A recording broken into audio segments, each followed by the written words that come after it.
My ex wants to get coffee and catch up. You're not invited, she informed me. Understood, I said. Got the ring deposit back while she was gone. When she came home, I was packed. How was coffee? Good. Why are you? We're done. Hey viewers, before we get into the video, make sure to subscribe to the channel and hit the like button if you want more stories like this. Thanks. The Saturday morning sun drew a bright stripe across our wooden floor, catching dust motes drifting in the air. It was our kind of morning, lazy, quiet.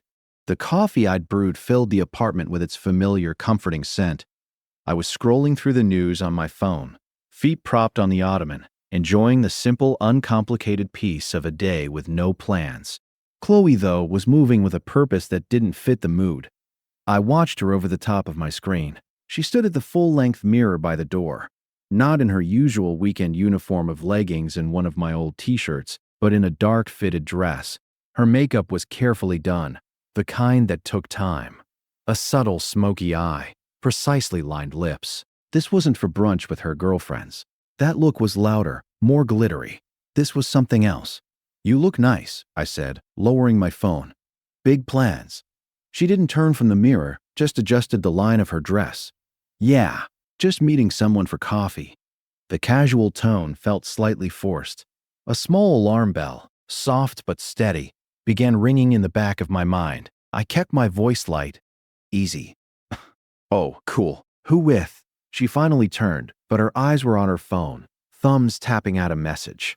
A faint, almost imperceptible smile curved her freshly lined lips. My ex, Jason. He's in town. The words landed, but they didn't fully register at first. Jason, the one from before me. The one with the trust fund and the condescending smirk in every picture. The one she described as toxic and obsessed with appearances. My stomach tightened. Jason, I repeated, the name tasting foreign and unpleasant. Okay, so we're meeting him. This was the moment. This was where she was supposed to say, yeah, for like an hour. Just be cool, okay? This was where I would have grumbled but agreed. Because that's what you do. You present a united front. But she didn't say that. She looked up from her phone, her gaze steady, free of apology or request. It wasn't a suggestion. It was a declaration. There was a flicker in her eyes, not guilt, but something closer to superiority, like she knew something I didn't. We're just going to catch up, she said, her voice cool and clear. She let the pause linger, deliberate.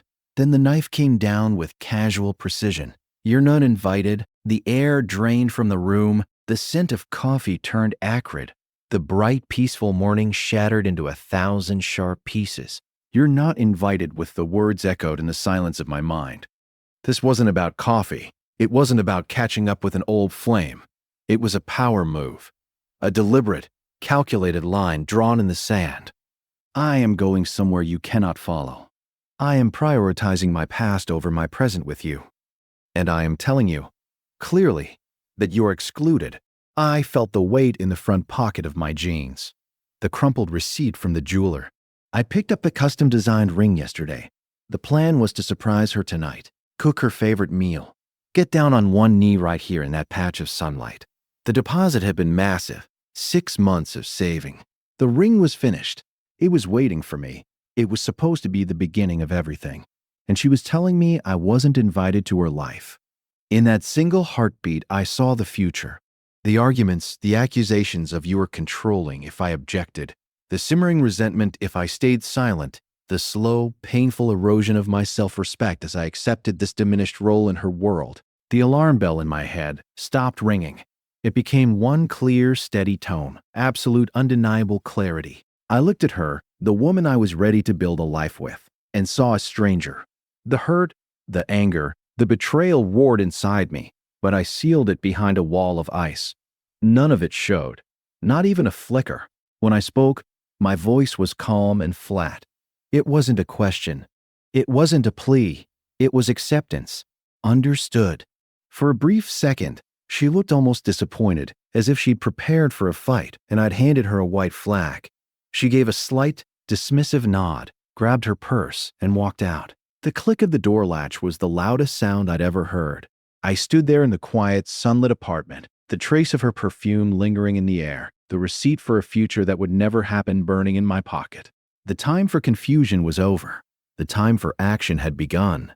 The word lingered in the air after the door clicked shut. Understood. It wasn't just a word.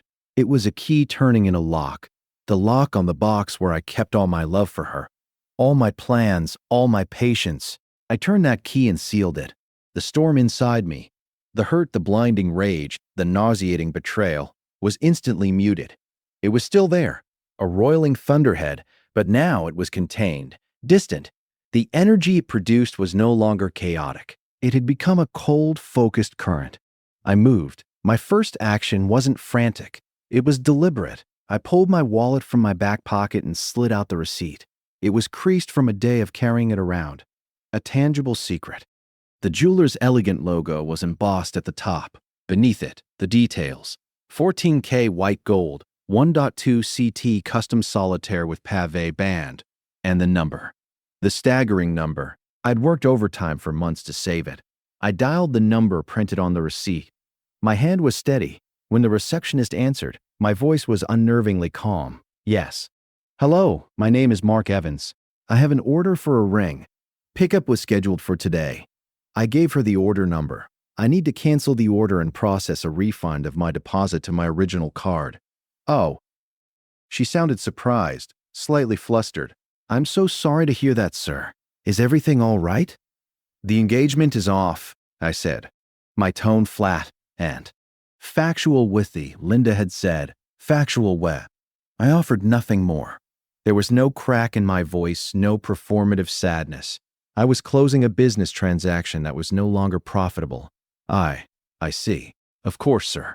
I'll process that for you right away. The refund may take 3 to 5 business days to appear. Thank you. I ended the call and placed the receipt on the kitchen counter, right in the center, a monument to a canceled future. Then I walked to the bedroom and pulled down my largest suitcase and a stack of moving boxes from the top of the closet, leftovers from my last move. I worked with efficient detachment. This wasn't a heartbroken man packing. It was a strategist, executing an extraction. I started with my clothes, my side of the closet, my drawers. I didn't look at her things. I didn't pause to smell one of her sweaters or study the photos on the dresser. Those were relics from a country I had been forcibly deported from. They held no power over me now. The books from my nightstand, my laptop, my charger, the high-quality headphones I'd bought myself for my birthday. I left the TV we'd purchased together, the kitchenware we'd collected as a couple, the throw pillow she'd insisted on. They belonged to the life I was leaving, artifacts of a shared history that had just been exposed as a lie. They were ballast, and I was cutting it loose. Each item placed into a box felt like a weight lifted. The suitcase held my essentials. The boxes carried the rest of my former life. I hauled them down to my car, load after load, filling the trunk and back seat. The physical effort felt good, cleansing, a purge. When the final box was in the car, I did one last walkthrough. The apartment already felt different. It wasn't our home anymore. It was her apartment now, and it felt emptier, smaller. I stood in the living room, in the same patch of sunlight, Achi, now illuminating faint indentations in the rug where my furniture had stood. I was done. Nothing of me remained here. I grabbed my car keys in the last small box, my toothbrush, my razor, a few toiletries from the bathroom. I didn't look back. I walked out the door, down the stairs, and into my car. I didn't drive off right away. I sat in the driver's seat with the engine off and pulled out my phone. I opened her contact, her laughing photo, the one I'd taken on our trip to the coast. I stared at it for one final, long second. Then I tapped the screen. Block this caller. A confirmation popped up. Are you sure you want to block this contact? I was sure. I tapped block contact. Only then did I start the car. I didn't have a destination yet. A hotel for the night. Tomorrow, I'd find a new place. A clean start. But for now, the only thing that mattered was that I was moving forward, away from her. The rearview mirror was just glass. There was nothing left for me to search for in it. I didn't have to wait long. I was leaning against my car door, the evening air cool against my skin, when her sedan pulled into a spot a few cars down. The streetlights had just flickered on, casting everything in a pale orange glow. I watched her step out. There was a slight unsteady sway to her movement. She'd had more than coffee. She hummed to herself, a small, satisfied smile on her face as she dug through her purse for her keys. She didn't notice me at first. She was still inside the bubble of her afternoon, the same bubble I had been explicitly excluded from set.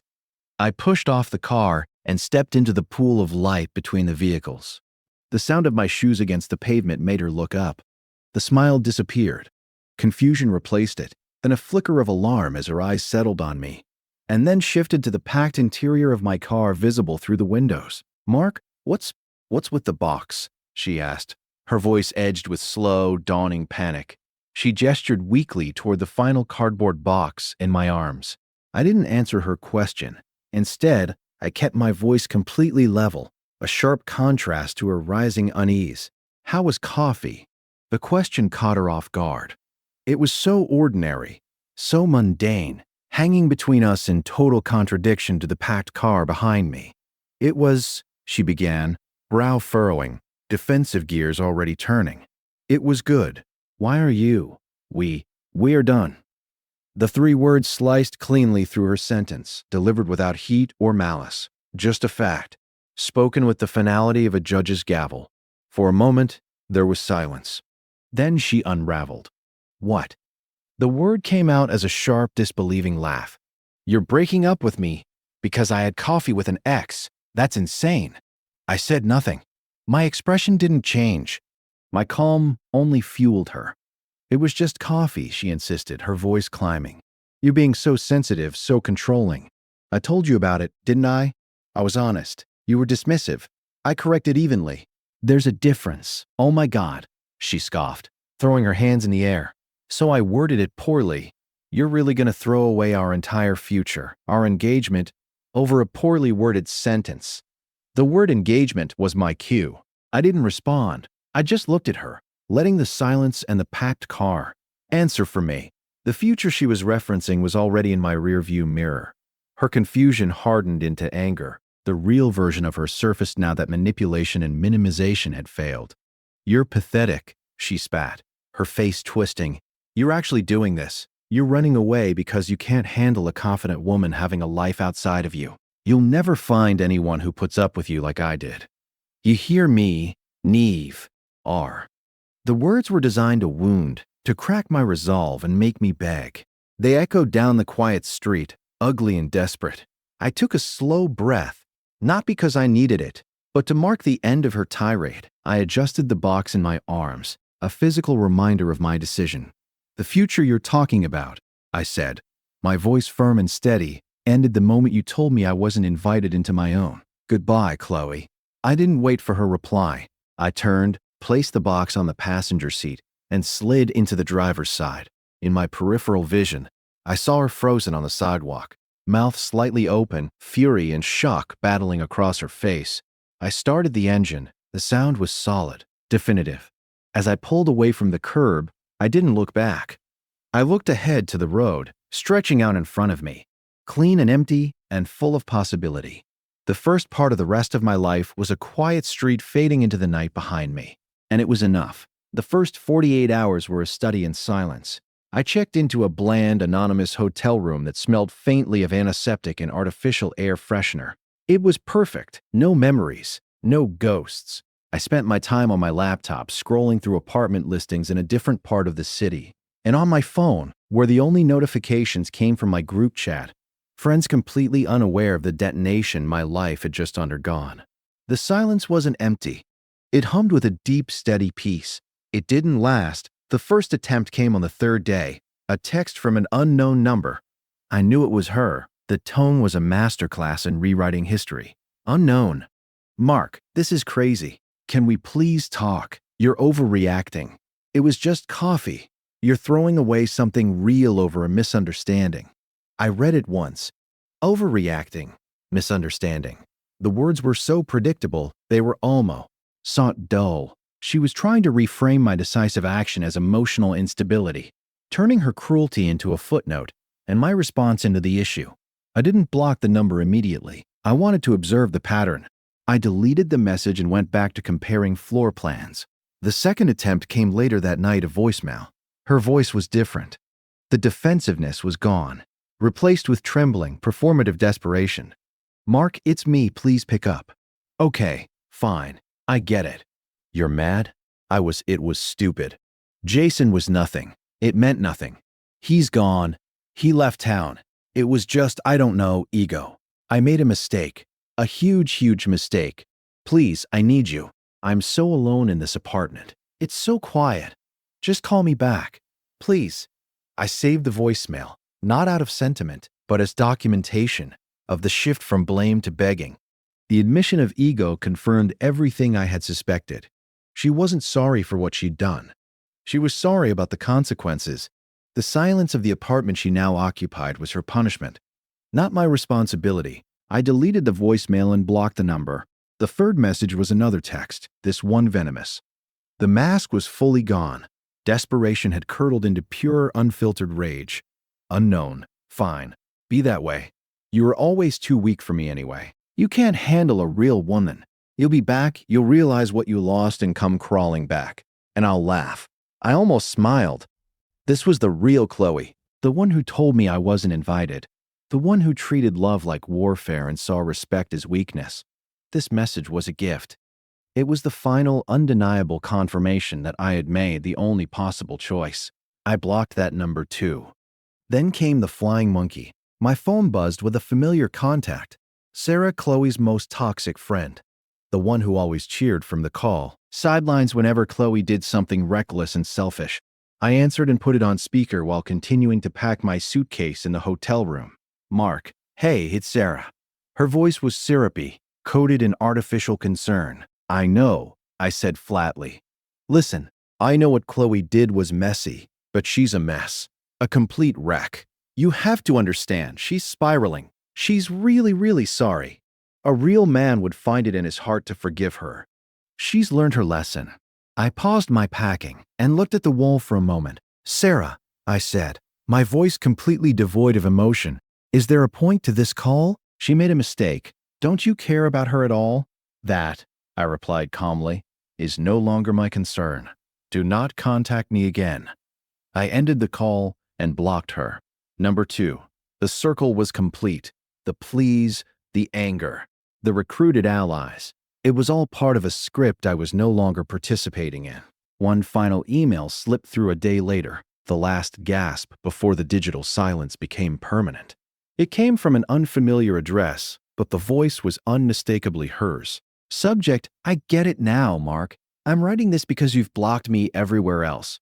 I went to the jeweler today. I don't know what I thought I would find. They told me you canceled the ring. You got your deposit back the day I left. That's when I finally understood. You weren't mad. You weren't hurt. You were done. You made your decision while I was still at the coffee shop. You were already gone. Jason hasn't answered a single text. He used the catch-up to try to sleep with me, one last time, for old time's sake. When I said no, he disappeared. He was just using me. And I threw us away for that. For nothing. I get it now. I finally understand what I lost, and I have to live with that. Chloe. I read it once. Then I selected the email and clicked delete. I didn't need her understanding. I didn't need her closure. Her unraveling wasn't my burden to carry. The karma wasn't my burden to carry. The karma wasn't dramatic. It was quiet and complete. She was alone in the apartment she had claimed so confidently, haunted by the ghost of a future she had casually burned for an ego boost from a man who saw her as nothing more than a conquest. She was struggling financially, having relied on my income for the larger bills. She was isolated, her social circle now, shadowed by the humiliating truth of what had happened, and I felt nothing for her beyond a distant academic pity, the kind reserved for a historical figure who made a catastrophically poor decision. It was over. Her consequences were hers. My life was just beginning. 2 months later, I was in a booth at the Grizzly Bear, a pub we had never visited together, laughing with 2 of my oldest friends. The air was thick with the smell of fried food and beer, and a loud game of darts echoed from the corner. I was relaxed, arms stretched across the back of the booth, a cold pint in front of me. This was my world now, louder, messier, infinitely more honest. I saw her the moment she walked in. Chloe. She was with Sarah hovering near the entrance as if bracing against a chill. She looked thinner. The dress she wore was one I recognized from happier days. It hung on her more loosely now. Her eyes scanned the room. When they landed on me, they widened, then filled with desperate, hungry hope. I looked away, turning back to Mike's animated story about his disastrous golf lesson. I took a slow sip of my beer. The peace inside me didn't so much as ripple. A shadow fell across the table. I looked up. She stood there, hands clenched into tight fists at her sides. Sarah lingered a few steps behind her, a sour expression fixed on her face. Mark. Hi. Her voice was fragile, barely audible over the noise of the pub. You look good. I gave her a small, polite nod, the kind reserved for a stranger at a checkout counter. Chloe, how are you? The simplicity of the question, so neutral, so free of subtext, seemed to undo her. Her composure cracked. Not great, she admitted, the words tumbling out in a rushed, shaky confession. Actually, terrible. I miss you. What I did was the stupidest thing I've ever done. He meant nothing, you meant everything. She waited. For me to soften, to say I was sorry she was hurting, to offer reassurance, to extend a lifeline back into my orbit. I said nothing. I simply looked at her, my expression neutral, my eyes clear. There was no anger there, no lingering love, not even the cold satisfaction of being proven right. There was just nothing. A vast, quiet expanse of indifference. My silence frightened her more than any anger could have. She rushed to fill it, her voice cracking.